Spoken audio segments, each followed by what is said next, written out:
चंद्रपूर जिल्ह्यातील सिंदेवाही तालुक्यात लहान वाहनांमध्ये माणसांना मेंढरासारखे कोंबून वाहनधारक प्रवास करीत आहे.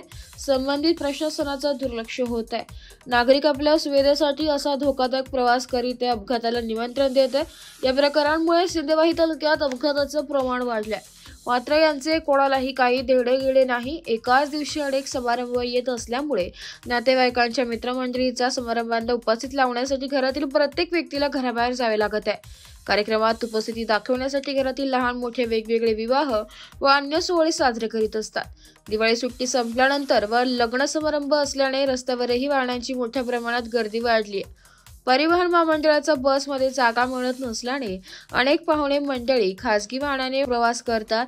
वाहन चालक क्षमतेपेक्षा अधिक प्रवासी बसून भरधाव वेगाने वाहने चालवितात. शिवाजी चौक, सिंदेवाही, लोणवाही येथे सर्रास मालवाहू वाहने, काळी पिवळी वाहने, ट्रॅक्टर, ट्रक क्षमतेपेक्षा जास्त माल वाहून नेतात. परंतु संबंधित विभाग मात्र निद्रेचं सोंग करीत आहे. त्या वाहनावर जागा मिळेल तिथे बसविले जाते. बेशिस्त वाहन चालकांना पोलिसांचा धाक वाटत नसल्याने वाहनांचा केबिनवर छतावर प्रवासी बसत आहे.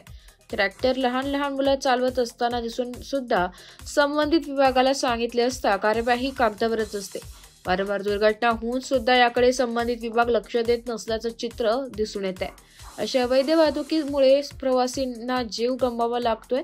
वाहतूक पोलीस साहेब केव्हा अवैध वाहतूक थांबेल का की मोठी दुर्घटनेचा वाट बघते असा प्रश्न नागरिक विचारत आहे. अपघात झाल्यास जबाबदार राहणार कोण असा प्रश्न निर्माण होत आहे. संबंधित वाहतूक पोलिसाला फोनद्वारा विचारणा केली असता आलेल्या फोनला प्रतिसाद दिला जात नाहीये.